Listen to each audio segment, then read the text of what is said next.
55 ülkenin ve Türkiye'deki gönüllü sivil toplum kuruluşlarının hep birlikte organize etmiş olduğu vicdan konvoyu hareketimizi bugün inşallah noktalayacağız. Çünkü ayın 6'sında bu konvoy İstanbul'dan yola çıktı, hareket ettiler. Şu anda Adana'dalar, Adana'dan çıkıyorlar.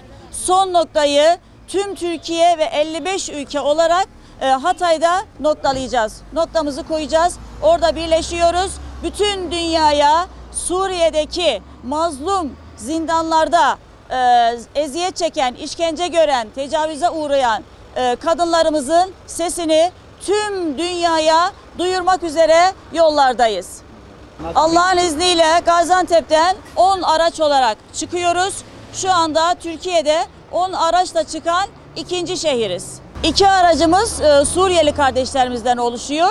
Diğer araçlarımız da Gaziantep'teki diğer gönüllü kardeşlerimizden oluşuyor. Tek amacımız böyle bir günde mazlum kadınların, ihtiyacı olan kadınların, zulme uğrayan kadınların sesinin duyurabilmesi. Dünyaya bunların sesini duyurabilmek.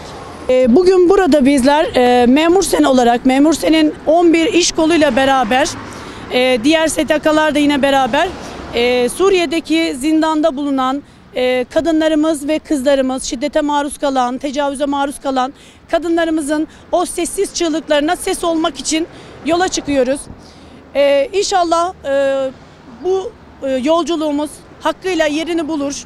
İnşallah bir ses olur. Yetkililer bu konuda gereken tedbiri alırlar. Tabii tedbiri alıncaya kadar da kadınlarımızla birlikte mücadeleye devam diyoruz. Teşekkürler. Gaziantep Memur Sen olarak kadınlarımıza destek için Hatay'a gidiyoruz. İnşallah onlara sesimizi duyuracağız. Allah'ım yardımcıları olsun. İnşallah bizlerin gitmesi onların çıkmasına vesile olacak. Bu savaşın en büyük mağduru gerçekten kadınlar ve çocuklardır. Rabbim inşallah onların yardımcısı olsun. Bizim de gitmemiz onların çıkmasına vesile olsun inşallah. 8 Mart Dünya Kadınlar Günü'nde 6736 tutuklu kız kardeşimizin özgürlüğüne kavuşması için Reyhanlı'ya sınıra gidiyoruz. Kadın kadındır. Türkiye, Suriye, Lübnan hiç fark etmez. Kadın kadındır.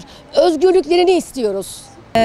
Çünkü yani her şey Suriye'de kötü.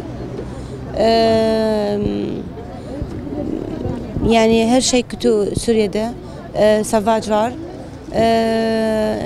İnşallah yani sonra yani kadınlar mahpus, hapisler var. Çok yani her şey kötü, bilmiyorum ne yani söyledim. Bugün vicdan konvoyu yola çıkıyor. Suriyeli kadınlar için bir araya geleceksiniz. Ne söylemek istersiniz? Evet, ben hepsi Suriyeli kadınlar hapis var şimdi. Bu sebep hepsi kadınlar toplanıyor şimdi ve hepsi kadınlar tutulular çıkar istiyorum. Peki şu an Suriye sınırına mı gideceksiniz? Ne? Suriye sınırına mı gideceksiniz? Tamam, şimdi Suriye sınırlar inşallah geleceğiz inşallah. Burası biz geldik çünkü Suriye'de hapislerde kadınlar onlar yani rüzgar olmak istiyorlar. Yani bir sebep yok yani neden hapislerde olurlar sebep yok. Onlar yani en basit hakları istiyorlar. Sadece yani onlar için yani sadece yani hapislerden çıkmak istiyorlar. İşte onların çok insansız bir şeyler yapıyorlar. Beşar Esed onların aynı hapishanelerde yani işte bugün 8 Mart bugün yani kadın günü işte her kadın dünyada bir şey yapmamı gerekir. Teşekkür ederim.